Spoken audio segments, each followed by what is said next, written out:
I came into China in the August of 2019, so it's been approximately 4 months and 4 years and 3 months precisely. So I got into China with the aid of the Confucius Institute Oh, because that's awesome. I was privileged to learn Chinese language in Confucius Institute, and then we had this opportunity to come over to China to, continue our studies. So that was how I found myself in China. Where did you come Yeah, from? I'm Nigerian. Oh, that's very cool. So they have Thanks. Confucius Institutes at your university or high school, or how did that work?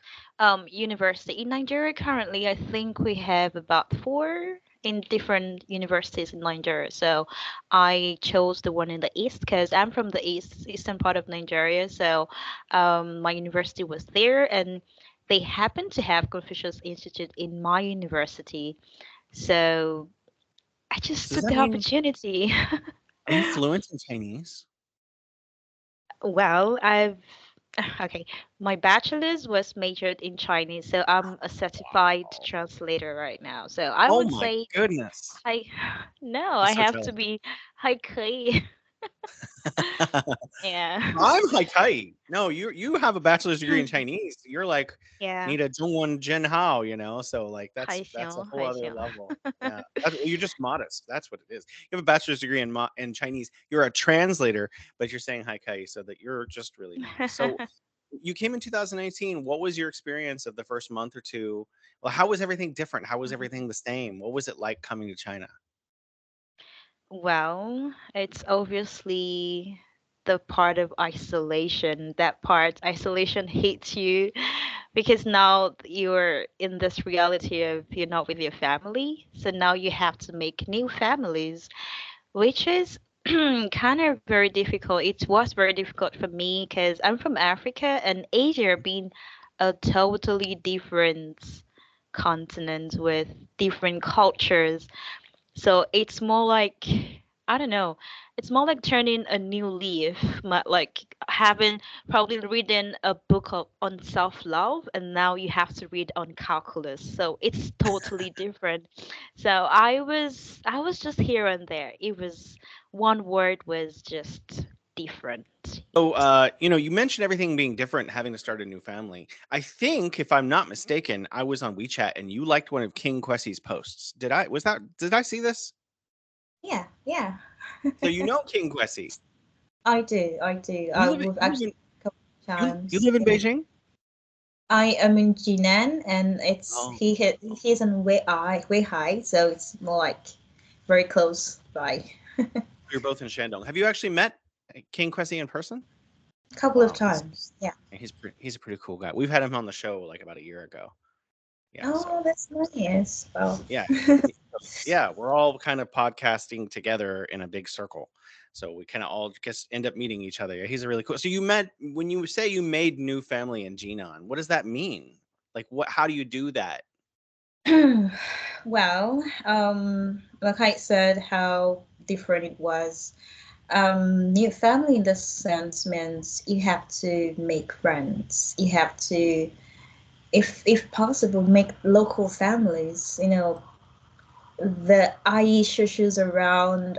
You don't really have to put them like be in this family set, but when I mean family, I mean people to be around with, people to talk with, people to get the isolation spirit out of you with. So not really people you have to call every day or they always there when you need them, but people you have the sense of their presence. But yeah, Mm-hmm. Well, yeah. I came in 2012, and I know what you mean. Immediately, I had already lived in South Korea in 2010, and I Okay. found that when I moved to South Korea, that I ended up like making friends with my coworkers. And as much as that was fine, and I met really cool people, when I came to China in 2012 for a different adventure, I thought to myself, the last thing I want to do is connect my social life to my work life again. So even though all my coworkers in China and Beijing were really cool people, I really went out of my way to try to make friends with people who were not my coworkers. And that took a Oh, lot longer because you make friends with your coworkers, you have new friends in a mhm. week or two, right? Or a month. Oh, these are the people I click with. But for me, I was like looking for people that were kind of like me, but who were not my coworkers. So I was kind of, yeah, alone. I had a lonesome experience for a few months before I finally ended up finding a circle of friends like you're talking about, and finding settling in and making, Beijing feel a lot more home, because I knew there were people I would see on Friday night or whatever. And that was Mhm. a nice feeling. But also, I didn't want to become that guy who's out with his friends Friday night talking about work. That's just not fun. Okay. So, I get it. So yeah. how did you make this friends? Like, where did you have to go to? What conversation did you have to, strike to get them to be, yeah, I want to be friends with Jason. I think he's a cool guy. What did you do? That's an interesting question. I'm not much of a drinker. I had never had a history of drinking alcohol, but I was sitting downstairs in China. We have, for the people who are listening who are not in China, we have these communities called xiaochus, which is like usually a gated community. Sometimes they don't have gates, and there's like a few thousand people that live in a few buildings together. And I was just hanging out downstairs at the local shop, like the corner store inside the Xiaochu, which we all have. And there was a Mhm. plastic table out front. I was just sitting there, and I was having a beer. I'm not a big beer drinker, but I was drinking that night. And these group of drinkers, they're like, "Hey, who are you? What's your story?" And they were like that. So I started talking to them, and they seemed like really down to earth people. And what's neat about being an expat like we are is that instead of like meeting you're in Nigeria, you're Nigerian, all your friends are Nigerian. I was in America, I was surrounded by Americans, all my friends were Americans. But you come to a place like China, and suddenly you have friends from England and Yeah, Australia, New Zealand and Canada. exactly. Yeah, so that was kind of interesting. Everyone has their own like story about, and their stories are very widely different from yours, and their interpretations of reality are widely different from yours. Did you have that experience too? Definitely. Yeah, I mean, I don't know if I really have a Nigerian friend physically right now. I would say all my Nigerian friends are now probably online because I used to have some, but not no longer in Jinan because I've been in Jinan for like 4 years. So my friends had to move to other cities and all of that. So my friends now are from different countries. And I feel like it's amazing because it gives you a lot of experience about people's culture and makes you eat good food. I mean, different kinds of food. So, yeah, I've got that experience. I said something about leaving Africa to Asia, right? Now I no longer have this Nigerian, everyone being Nigerian around me, or like you, everyone being American, right? So you have to face different culture, and you have no choice. That's the interesting part of it. You have no choice. If you want to just go to having just Nigerian or American friends, then just be ready to be lonely because you might probably not find them. That's the truth. Yeah. That's the main thing. Yeah. Well, you mentioned when you first started saying about your new family that, Mhm. you mentioned Chinese terminology for family members. So I imagine, because you're too humble to admit it, but you're pretty fluent in Chinese compared to me. You So, like, I know, imagine a lot of your friends are Chinese. I have Chinese friends too, but they're mm, just some of my friend group. Would you say that you have an enormous amount of Chinese friends because you're able to communicate with them so easily? I would say no. Actually, I have audio Chinese, visual Chinese friends, not physical Chinese friends. We just chat online. So Uh-huh. I hang around mostly with, foreigners. And I'm not the kind of person that also goes to the bar. So it's Yeah. more like I have lesser friends. I wish I used to go to the bar, like coffee shops or hang out. I love to hang out, but not the bar settings. So I would say I have Chinese friends, but not because I speak Chinese or Mhm. because I hang out with them. Not really. Yeah, I really wish I had more Chinese friends. But here I realized that in Jinan, I'm not sure about Beijing because you guys are really privileged over there. In Jinan here, they want to move with their fellow Chinese people. I'm not sure, probably they're shy, or I haven't really tried to maybe have that close relationship with the girls here. So Yeah, I would try maybe. I would try You know, maybe. I've been to Jinan. I was there in 2014. I thought it was. I know I've been all over Shandong. I've been to Weihai, Yantai, Qingdao, Chufu, Jinan, a bunch of other cities too that I can barely pronounce. So yeah, my wife is from Shandong, so we go back there often to hang out and stuff. What do you think of Jinan? Have you been to other cities nearby? Yes, I love to travel. By the way, where's your wife from? If you don't mind Yantai, sharing. Yantai. Oh, Yantai is a beautiful city. I was in Yantai last 2021. Yes, 2 years ago. I love Jinan city. If you're asking me about Jinan, or do you mean Shandong in general, or Jinan city? Well, you say you travel a lot. Obviously, you must have been to Qingdao. So, Ye- I have honestly, been to. Jinan or Qingdao, which one do you prefer? Okay, that's a very difficult question, Jason. Yeah, I because you got wasn't. Jinan Pride, but then Qingdao is so nice, right? Okay. Let me put it this way. Qingdao is beautiful, and the community, like the foreign community there, is also amazing. So if you ask me, I've been to Qingdao and stayed for just 3 months, unlike Jinan. So if you ask me, I think I would probably prefer staying in Qingdao. Yeah. What's got the coastline? I think that's the main thing Yeah, difference. Jinan's lovely, right? If Jinan had a coastline, then it would be a much more difficult comparison, I think. But anywhere exactly. that where you can see the ocean, I mean, that's nice as well. Uh, Yeah.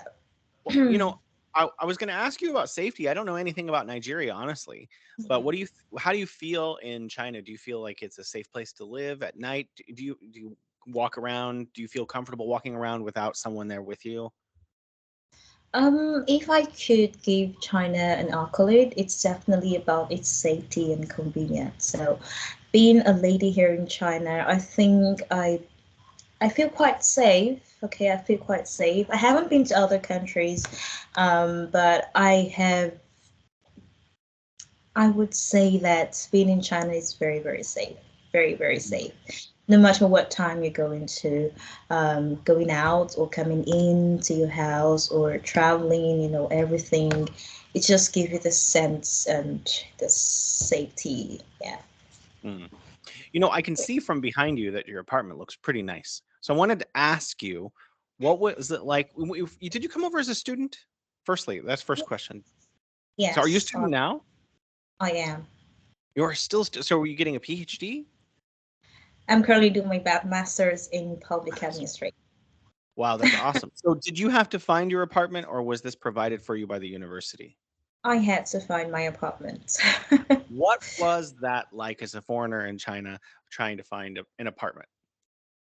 This is one thing I would love to write a thesis on, to be Yeah. honest with you, because I started living outside of my dormitory in 2021. Actually, that's because of the COVID. Because I mean, you have a family, you're very lucky. Unlike we don't have no family here, and we have to make friends to have family, and Mm, it's kind of stressful, especially the COVID time. Everyone was just trying to get out of their mind, and everything was just going so bizarre at that time. So the story was like this. In 2021, the school, their rules got stricter, although they're trying to protect us from the virus and everything, but I couldn't take it anymore. So finding a house, I had to ask around. We have these apps where you can find houses. Zeroom. Yeah, there are actually four of them. I had to download four of them, but the weirdest part of finding an apartment as a foreigner here in China is that all apartments may not be open for you. Okay, Hmm. all landlords would love to have a foreigner in their house, even if you speak all the best Chinese. I'm not sure why, and I would love to know why. And secondly, I feel like looking for an apartment here in China is quite convenient as well. Just have your money, contact Hmm. an agent, tell them your preference, and I think you're good to go. They'll give you so many choices. However, you can also be scammed in China. This is Okay. what really don't overemphasize. Yeah, I heard a lot of people being scammed by agents or people that pose to be an agent. All Mm, right, they're supposed to be an agent, sell you, okay, pay some amount of money, will help you look for houses and all of that. So if I'm to advise in my from my own experience, mhm, finding a house like this, you just probably ask around. If you cannot ask around, go to the apps, go to the safer ones like 58, Baker, Angela, and all of that. So get an agent with a registered company. Okay, mhm. like 廉价, 德邮, and all of that. So go through them. Make sure you read any contracts before signing.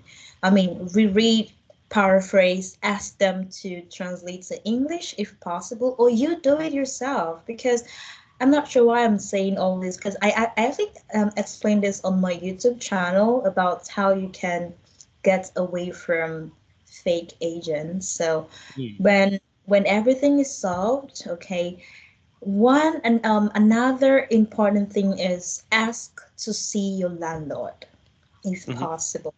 Ask to see your landlord in person so you know whom you're dealing with and whom you're staying in his or a house, right? So if all these are settled and you feel like okay, I love the house, the price is okay for me, then just go ahead because yeah, if everything is okay and the landlord says yes, then no problem. That was I how think I got here. I moved 8 times. So my wife and I, for the first 9 years, 10 years, we were here. I've been here 11 years, almost 12. Almost every single year. And one Mhm. year we had something similar to what you were talking about. We were trying to move into the Hutongs of Beijing, which is like the downtown old area, and we had something similar to that. But otherwise, we've had, I guess we got lucky. We had very positive experiences most of the Mhm. time. I do know that, yeah, some landlords are scared of Lawai foreigners, sorry, because some people have a history of having loud, noisy parties and stuff. So, Oh, like, I at see. least that's the case in Beijing. Um, Mhm. I wanted to ask you because, well, I was going to ask about Chinese, but given that you speak pretty good Chinese, I wanted to ask you if you knew people who were living wanted to come to China, but they knew like 20 words, right? Like ni hao, jega, Mhm. stuff like that. Would they They be comfortable here? Would they be able to live in China with very limited Chinese? What do you think? Okay, before I answer your question, I would love to ask you a question, Jason. Sure. Yeah. Go ahead. How is your Chinese? How did you learn? How were you? Did you learn before coming into China, or you picked up from China? I I'm reaching for something. I did the HSK books, right? Yeah, these ones. Okay. This is the one that I read still reading all the time. I have the Shang and the Xia, the first and the second one, and I read them all the time with the Mhm. audio, which is available now on YouTube. So you don't have to like have the CD or scan the Yeah. QR code on the back anymore. You can just go to YouTube, and YouTube has all the audio. And then I just sit there and I listen and repeat and listen and repeat and listen and repeat. And I think I would do a pretty good job on an HSK 4 test right now. So for people who don't know, HSK used to go to 1, 2, 3, 4, 5, 6, and now it goes to 9. So I guess they broke 6 into smaller pieces. Yeah. But most people consider 5, if you pass 5 well, that you're pretty, you could attend university. Most universities have a, if you pass HSK 5 level, you're prepared to enter university. Some Mhm. universities have an HSK 6 requirement, but I don't know why. That's very extreme in my opinion. Okay, So yeah. mine had because we had to pass HSK 6 before graduating. So If you you are don't fluent. see Okay, mine giving it now, away. okay, so you know why I asked you the question? Because it's related to what you've just asked me. In Mm. my opinion, I think with limited Chinese, that's a very hard question because I didn't come with limited Chinese, so Yeah. You I know wouldn't know people? to Some answer of your that. friends, your Genon family, do they not are they not Yes. able to speak very fluently? How did they do?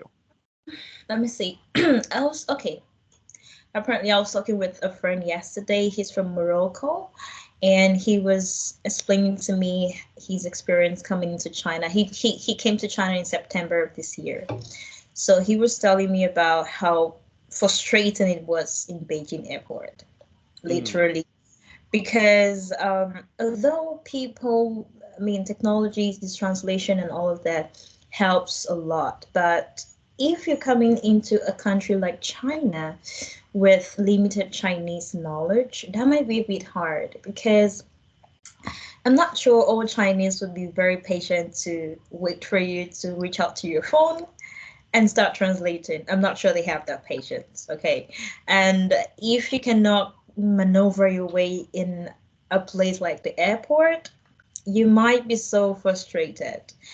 mm, However, if you pass through the stage of airport, like maybe living your everyday life, going to get some groceries, and if you're working, that might be easier. But if you're schooling, that might be a bit difficult because you may need to talk with the Chinese students in Chinese. Not all of mm. them speaks English or even understand English. So um, that might be difficult, but not really extremely difficult than unlike when you know nothing, not even an hello in Chinese. That might Yeah. be a nightmare. So if you come into China, in my own opinion, I would really advise get the basic Yeah. knowledge.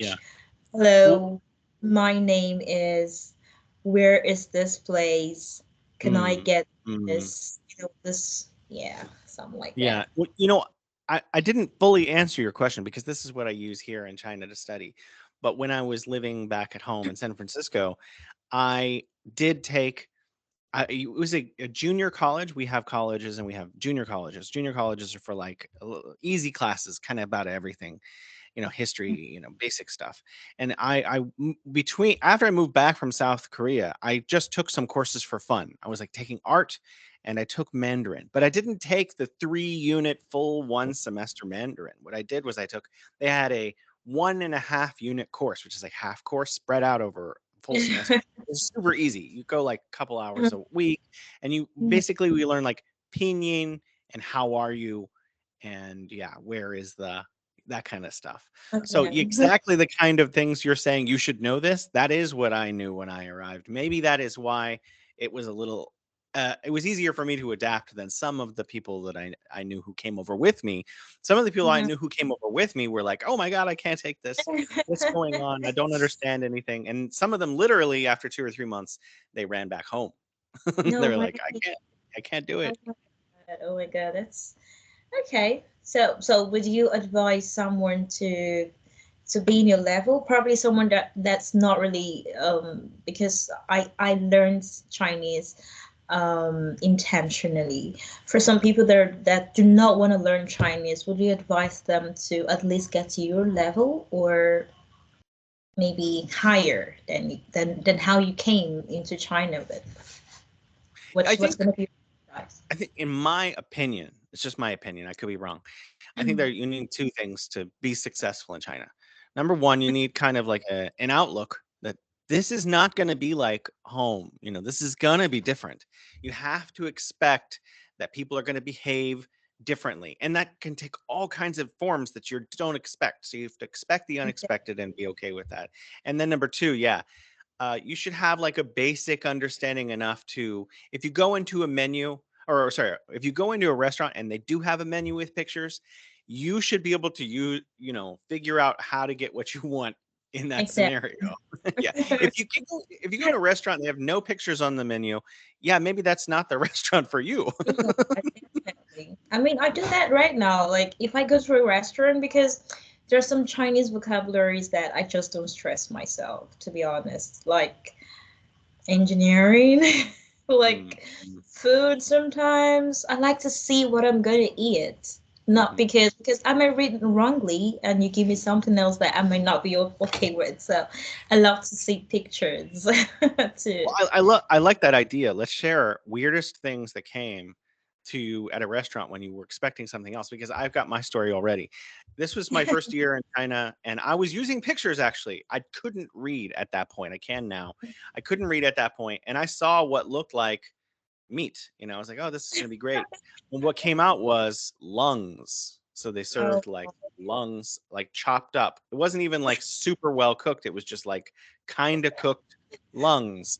And I was like, okay, maybe I'm going to be rude here and not eat this, but still pay for it. You know what I mean? mm-hmm, mm-hmm. Wow. Oh, yeah. I mean, it happens. It happens sometimes, and that's normal. So tell me, Jason, why did you choose to leave America and then go to Korea and then Korea to China and being in China for so long? What is the journey? Why the Yeah. journey? How has it been so far? That's great to get reverse interviewed. I'm not used to that. So thank you so much for being such a great co-host with me here. Yeah. When I originally left the United States, my original intention was to move from one country to the next for 10 or 20 years until I had lived in like 10 or 20 countries and then go home. After I moved to Korea, plan was working out. But then I got to China and I was just like, life can be like this, because the safety thing is a huge thing in America. I don't think people understand. Like, people have guns like everywhere. It's like, yeah, there's more wealth in America than a lot of other countries, but Mm, people have guns. They actually shoot each other. I've been robbed at gunpoint before. I've had wow. cars stolen me from before. When I got to China, after a few months, I was like, compared to my life back home, this I felt just so much safer here that I couldn't imagine leaving anymore. And I just threw my old plans away and I was like, I'm just going to stay in China. How about Wow. you? How about you? You've been That's here great. 4 years. 4 years. Yes. When you finish a master's degree, what's your plan? Well, I may choose to stay in China because I mean, safety, it's really safe here, but I mean, I'm not really sure if I would go with the plan or maybe move to another country like the Europe or um Canada. I'm not really sure. Like the plan is not really fixed. However, if I have an opportunity probably to get a stable job in China after my master's degree, Mhm. why not? Why not? Like, why not? It's really a safe option here. Yeah. You mentioned your bachelor's degree was in Chinese and that you were a translator. Is that what you're Yeah. studying in your master's as well? You're studying Chinese translation? No, I'm currently doing public administration. Sorry, could you say that again? Public Public administration. administration. So what do you want to do? What's your goal? What's your career goal with that? Well, first of all, I would say learning Chinese first was an ease, and I definitely hope it's always gonna be an advantage to my education and my life. And learning currently public administration, I want to be a diplomat. Okay, a Great. diplomat. Learning Chinese, I foresee Chinese being maybe top one spoken language in the world. I'm Wow, not that's sure. bold. I'm not sure. Okay, okay, I'm not sure. Maybe English still up there, but maybe Chinese, I mean Mandarin English like that. Which is how it is right now because the world is changing. China is really going up to be something else, right? So having this language and probably equip me the equipping myself with maybe other important languages, and now I'm studying public administration. That means I would probably have to work more with the public in the future, Mhm. like the management, HR, and just something public. So having English and Chinese, the knowledge, like these two important languages, having them equipped with my master's degree, I think it's gonna give me a higher opportunity to get jobs, and even if not jobs, trying to solve problems that relates to the two languages. Yeah, so Mhm. that's my plan. So like my YouTube, I try as much as possible to translate in English and Chinese. So I keep Mm. that like notch. Yeah, so it helps people out there because sometimes we have to really help people to help ourselves, if you know what I mean. Yeah. Well, I mean, I have. I don't. I knew I didn't ask you if we could talk about anything that has to do with international relations before we agreed to do the show. But since you mentioned diplomacy and you're from Nigeria, and Nigeria is part of the Belt and Road Initiative, right? Yes, it So, is. China is going in, it's helping build subways and train lines and stuff like that. Um, Given that, a lot of Nigerians are going to need to communicate with Chinese business persons, Chinese diplomats, do you see yourself maybe being an integral link and a translator between, Nigerian leadership and Chinese leadership in business deals around the Belt and Road, possibly? Absolutely. Yeah, that would be really cool, actually. That sounds I amazing. really hope for that, really. I would love it because Nigeria and China, at this point I would say China is my second home, to be honest, because I'm not only living in China, and breathing China. I am waking up with China. I am learning the culture. Hmm. It's even trying to surpass the culture I learned in Nigeria because I'm trying to forget a whole lot of things while you know this Chinese culture is really sinking into me. So having to be from like Nigeria being my motherland and China being a place I've really learned, lived and loved, and trying to, learn the culture. I think working for these two countries would not only make me happy, but also it will definitely make me feel at home because it's definitely like my first home and my second home. So working like this would make me feel very happy. So I really hope, yeah. Plus, if you got to work in that capacity, you could spend time in China and you get to go home and be with your Ex- biological real family. ex- So, as hi, I mom, say, I'm back. Right? and then when I come to China, hi friends, I'm back. Right. Exactly. Yeah, that's So nice. what about you? What are you doing right now? Well, I mean, I do the podcast, I do influencing, I do radio, I do all this stuff. So this is kind of what I'm doing. But I'm also working my thing that I'm really interested in right now is I'm trying to write several books. So I wrote a book called Exporting the End of Poverty. It's about the Belt and Road, actually. So China, everyone knows China basically erased what we call absolute poverty, which is not poverty. There's still poor people in China. Mm-hmm. Don't get me wrong. I'm not trying to send a mixed message here, but it got rid of people living on less than $2.90 a day, according to the World Bank definition of absolute poverty. So starving poverty is gone from China. And so Mm-hmm. China is now trying to export some of those techniques. They're sending scientists and doctors abroad to other countries. So I wrote a book about that. And I'm working on another. I've already published a book. So that book is actually at a publisher's foreign language press, FLP, where they're processing it in Chinese and English. I've already published another book about just what like daily life in China. And now I'm working on another book right now where I'm talking about, internal poverty alleviation and how China governance kind of works. So I'm really trying to get interest into publishing and try to reach out into like magazines and newspapers and that kind of thing.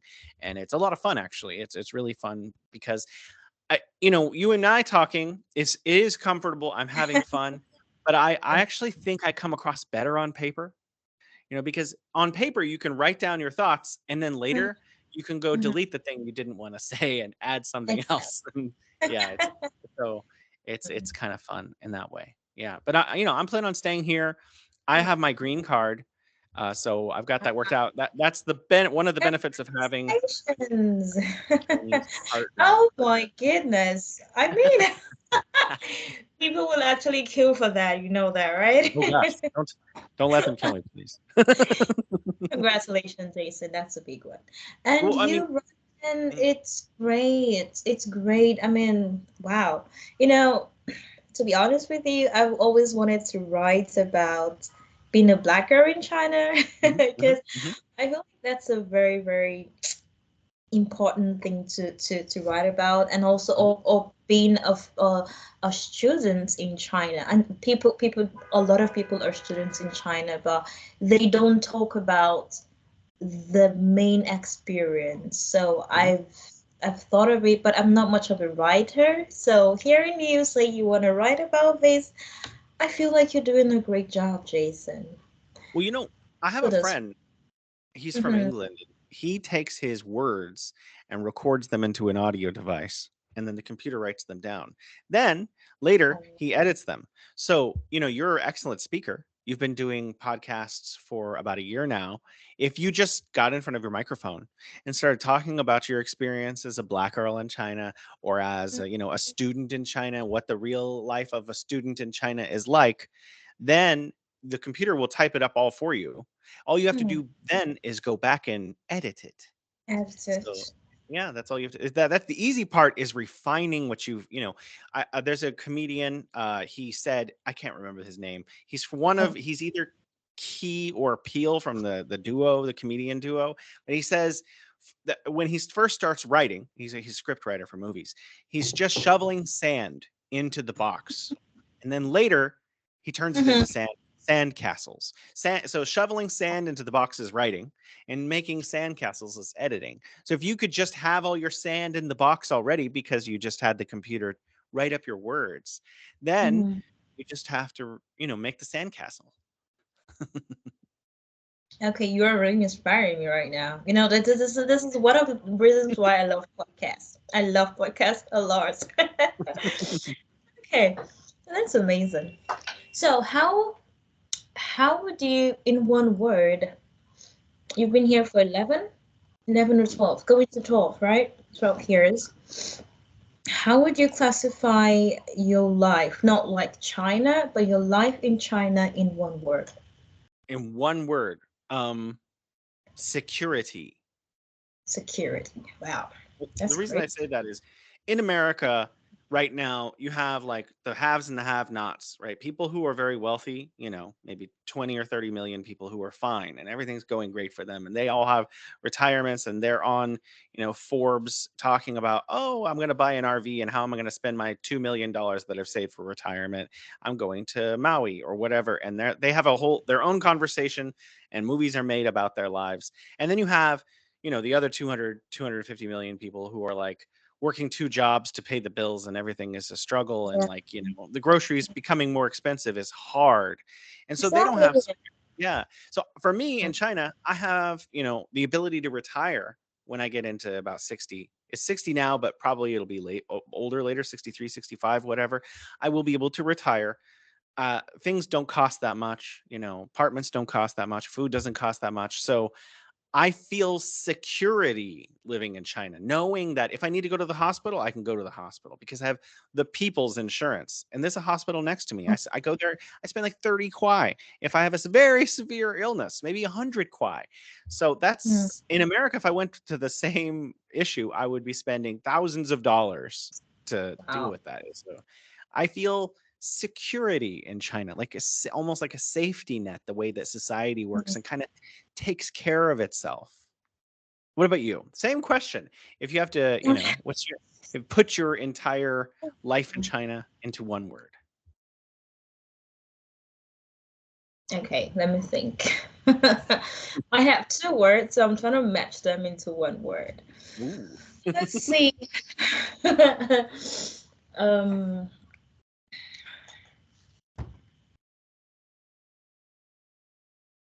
okay, I would say convenient. Mm, Okay, convenient. It's quite convenient mhm, because convenient in the sense that you literally can I mean you can have your phone mhm, for a whole year, and that mm, would be very okay. you can you can order whatever mhm, you want. Not only food these days, you can order something. You know, when I was sick, Jason, mhm, I couldn't leave my house, but I had everything I needed. So that's mm. the convenience that I wish a whole lot of like countries like Nigeria can have. So I would say one word is definitely convenience. And if you ask me another word, it's definitely security. So wait, Yeah. I'm gonna translate into comedy what you just said. You're saying you like China because of ulama. What was that? Oh, Lama. Oh my God. Yes, please. Yes. I guess you use it a rival Not only tool. Ultima, Meituan, and also Yeah. the train stations. I mean, the fact I don't have to move on with cash. I have Yeah. everything on my phone. I have everything. Oh my! I have everything on my phone, and I do not have to worry so much about cash being misplaced or stuff like that. It's just convenience. You know, can I talk? This is not to do with what we're saying. I just think it's a little interesting. I'm going to Harbin next month, and Ooh, it's really the cold. ice And cream? huh? Yeah, I'm going there. I'm going to the ice Oh, festival, the major global ice festival, the biggest ice festival in the world. That's why I'm going. But I found out it's negative 41 degrees when it's windy, which is minus 41 Celsius. So that's like, I don't know, minus 50 Fahrenheit or something. It's yeah. cold. Oh no, maybe minus 30 Fahrenheit. It's very cold and almost dying cold. But what happens is your phone will shut off if you take your phone out of your pocket and it stays out for like a minute. It'll shut down because it's so cold. If the Mhm, electronics stop working, mhm, you just mentioned we don't have cash. I don't have any cash, so mhm. one thing I have to do between now and before I leave for Harbin is go to the bank and get some cash in case my phone dies and I need to take a Mhm, taxi back to the hotel. So I need a card with the hotel address on it, and I need mhm. cash to tell the taxi where I'm going because my phone may literally stop working while I'm there. Yeah. Oh, that's right. That's why I'm saying that not only because of the phone or the Ultima or the Meituan, in Mm. general, like I just mentioned in like the earlier minutes about how I found my house. I didn't literally have to move around in the streets and hi, do you have the house for rent? Stuff like this. No, I had to do everything with the apps and knowing that these apps are convenient and safe. Mm. I mean, what more can I really ask for? Yeah, that's true. Yeah. I this apartment I got kind of by a fluke, but all the other ones before I started using Zeroom, uh I've tried 58. It's also okay. And yeah, it's nice. You kind of just see the pictures and you look at the neighborhood and like, do I want to live there or not? Which is very nice. Before that, I used to do it the old fashioned way. And, from 2013, 14, 15, we would literally be walking around like looking for agents and stuff. It's difficult. It's hard work. We spent a couple days looking for an apartment. Now you can just like, oh, okay, that one, right? And it's on your phone. You can get your car on your phone. You can pay your bills on your phone. You can like order food Exactly. on your phone. You can get everything on your phone. You can pay your phone bill on your phone. Like, so, what's really cool? I got this really neat tool recently. I'm going to unplug it from my computer. It'll be okay. This is something that we have in China. You may not know about it. A lot of foreigners are surprised when I show them this. This is a portable Wi Fi device. So it has unlimited 5G Wi Fi and you can carry it around. It's a battery too. So it lasts like all day, and then you can use unlimited Wi-Fi. You can go to the mountains with it, the deserts with it. You can be like on a boat with it. It doesn't matter. And you have Wi-Fi wherever you go. You just buy this online for one set price. I don't know how much it is. I'm not. I don't work for this company, so I'm not making any money. You guys get it. They have different ones. Huawei Yeah. has them. This one is Great Wall, but they have different companies and stuff. And this is something that exists in China that's really cool. I know a lot of my friends back home in the States would be really jealous of this tool because then I do Oh, have a phone number, but I don't use my Wi-Fi on my phone unless there's an emergency, like this thing dies, and then I can mhm. essentially like have unlimited Wi-Fi all the time. And in America, Wi-Fi is actually very expensive. And if you Yeah. use over a certain amount, you have to recharge. But if you get a device like one of these new devices they have in China, you can just like have your, like your house Wi-Fi. It's unlimited, right? Because it's your house Yeah. Wi-Fi. It's like that, but you take it wherever you go. And so I recommend anyone living in China should get one of these. If you need to, you might have to ask your Chinese friends about them. They're out there. What is it called? Like, do you know the Chinese name or stuff? Well, Huawei sells. I don't know what it's called. It's a portable Wi-Fi hotspot. Um, but this one's brand is called Great Wall. But I know I had one last year, which was made by Huawei. So different companies Okay. make them, telecommunications companies, and it's just like your house Wi-Fi, but instead of Mm, being attached to the the fiber optic yeah, cable, it's connected you to the care. 5G network. And I don't think you can Okay. get this in some countries because some countries still don't have 5G. So 5G. yeah, I think Nigeria might actually have 5G because Huawei Yeah, is too. in Nigeria. So you might Really. actually have the ability to have this kind of technology too, like China does. In the United States, I Mm. don't think that this would be legal because the telecommunications companies would probably block it in Congress or something. Must make more money, of course. Yeah. Hey, thank you so much for recommending that. Well, goodness me. So, you asked me earlier what was my whole the arc of my coming to China, staying in China. You Yeah. told me why you originally came, and you told us that you might end up staying here, working as a translator or in public administration between your two countries.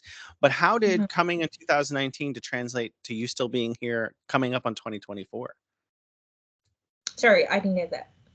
Well, I mean, how does your China story arc from 2019 to almost 5 years later now? What led you to being here this long? In the how did your first year or second year end up preparing you for being here this long? Well, like I said, okay. I learned Chinese through the Confucius Institute in Nigeria, but Mm. not the bachelor's in Chinese. I learned for just 2 years. Okay, that's Mm. the basic HSK 1 to 6. Okay, I Mm. learned into. So when I got to China, I had to do my bachelor's degree.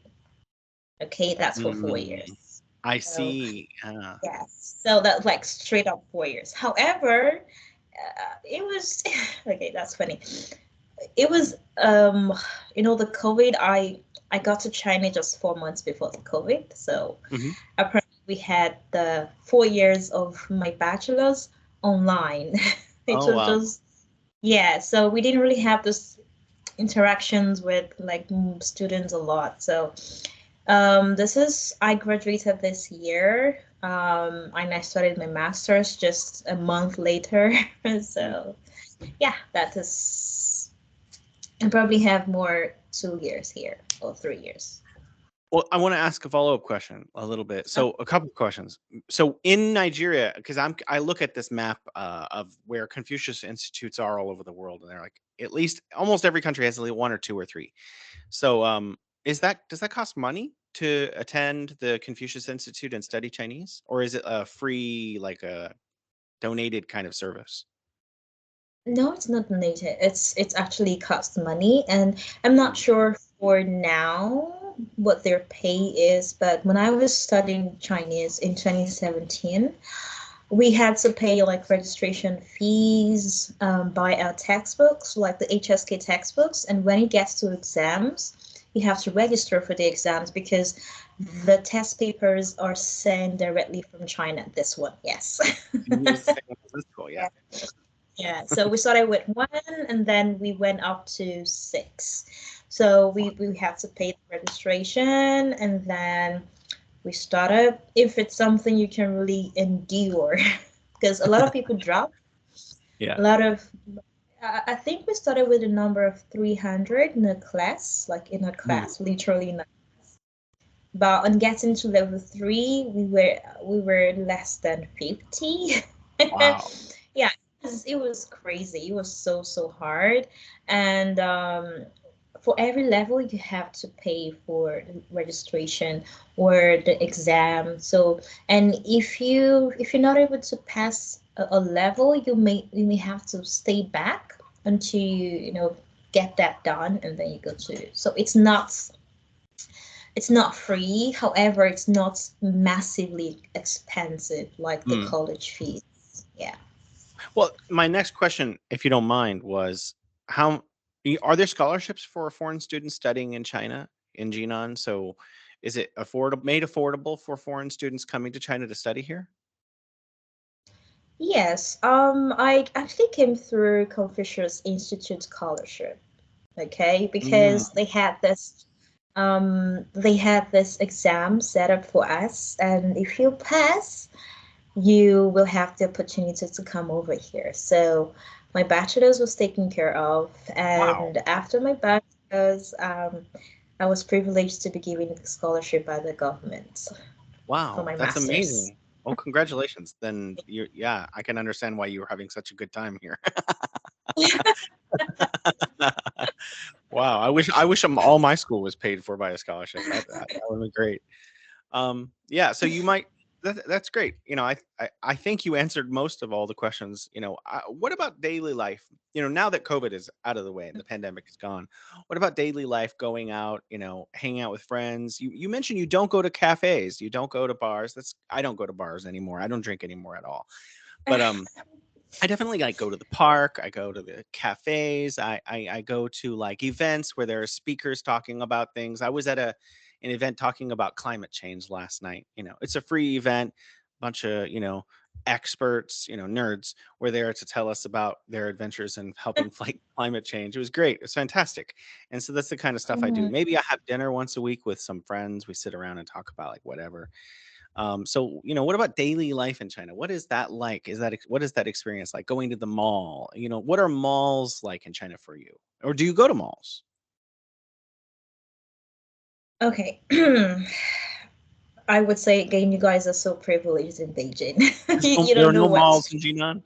to enjoy in Beijing because in Jinan, I don't know. Maybe I haven't really asked because I have been asking. That's my kind of vibe, like going to learn maybe podcasts from other people's pitches and just hang out like that. So we have that here in Jinan, but not as often as I would love to. So hanging out here in Jinan, my everyday life is probably doing my YouTube. If I really want to go out, probably go into the downtown and hanging out in the malls or trying new food with friends and sometimes I go to the cafe, but that's only when I want to work with my laptop or I have a meetup with someone. Or we used to have this book club. We have meetings about books every month and just, small hangout. But it's like what you've just said, what you attended last night, we do not have that here. Yeah, May I so ask, what's the name of the university yeah, you attend? I'm in Shandong Normal University. Shandong. So, aren't there like panels of experts at the university sometimes, once a month or something, where they have like a topic? No. No. Oh, okay. I guess maybe they're just more universities in Beijing because we have Tsinghua University, Beida Uh, University, and there's like 50 or 100 other universities here. So we have they, a lot of universities here. We have oh a yeah, lot. Yeah, we have a maybe. lot of universities here. Well, there must be something going on there in Jinan because actually, I didn't find out about these kinds of groups where they people to get together and do this for years until after I've been living here a long time. I met the right people, and then they were like, "Hey, did you know there was this thing?" And then it's really weird. You don't even hear about them, and then when I went Yeah. last night, they basically said, "We wish more people would come. We can barely fill the seats." And I was like, if I had known 5 years ago, I would have been coming here all the time. And so I Yeah. think that there's a disconnect between the people doing these things and the people who would be interested, and getting them together is harder than people imagine, I guess. Mm-hmm. I think I probably should ask around more. That's me. I have been asking around, but I'm not sure we have more of it. So when I go to like other cities, I try to also see how they live there. So like Qingdao, I loved Qingdao. I was in Qingdao for just 3 months, but I had the best time. I Mm. literally had the best time because the community there, people just want to go out. People just want to like meet with other people. Not really, bars and all of that, but in cool settings. We had, Mm. I think every last Friday of the month, every second and last Friday, we used to have a movie gathering. We all meet in the dark room and watch movie together, and then we talk about the movie after that. That wasn't Qingdao. And I'm like, This sounds cool. really? Yeah. wish I was in Qingdao. So imagine being in Beijing where it's more open, people are more outgoing, and Shanghai stuff like that. So Well, it's I gotta okay. say, I'm looking at what you're saying, and I feel the Yeah. opposite way. I feel the Really? exact opposite. For me, Okay. I don't come from a big city. I originally, before I moved to San Francisco back in California, I'm from a very small town called Modesto. And so Okay. when I moved to San Francisco and then I ended up moving to Beijing, Beijing is too many people, too much going on, too big, too loud, everyone's going too fast, everyone doing too Mhm. much. Actually, in the last few years, I've been imagining I need to move to a third tier Chinese city where people are boring and just sitting there twiddling their thumbs. That sounds more my pace. So eventually, as I get older, I want to Mhm. move to like a third or a fourth tier Chinese city where people are just like, you know, sitting in the chair next to their home, like Okay. looking at the breeze, is, the busiest they'll be all day. And that sounds my speed. Really? I Yeah. think Jinan is not that quiet. So if you want that kind of life, I would advise you to come to Jinan or even Shandong in general. Mm, It's amazing here. It's not so cold and it's not super hot. And when I said Jinan was a bit, I want more from Jinan when it comes to cool hangouts because mm, back in Nigeria, I used to stay in Lagos, and Lagos is classified as the mega city of Nigeria. mm, mm. So we have, I think, over 30 million in Lagos. I think Wow. so. So apparently everything happens every day. A whole lot Yeah. happens every day. You have chances to go to the music concerts, you have Mm, this movie premiere, you have talk show, you have DIY going on somewhere. A lot of things going on. So I got used to that life. So coming to Jinan, I just feel like, okay, let yeah. me just. We're both coming from different places, right? And we Yeah. ended up in the middle, and you want to go back up to really it's extreme, and I want to go back to it's not extreme at all. Yeah, yeah. I guess all Chinese cities are kind of big, Hmm. like a lot of cities around the world. For me, as a small town boy, I want to go somewhere with a small town feeling. And for you, the big city girl, you want to go to the where the big city things are happening. I'm actually very cool here. I would not choose to go to Beijing. I would Oh yeah. not. Well, you Yeah. seem like pretty cool. I think that's about all the time we have. Thank you so much for your time. So much for having me.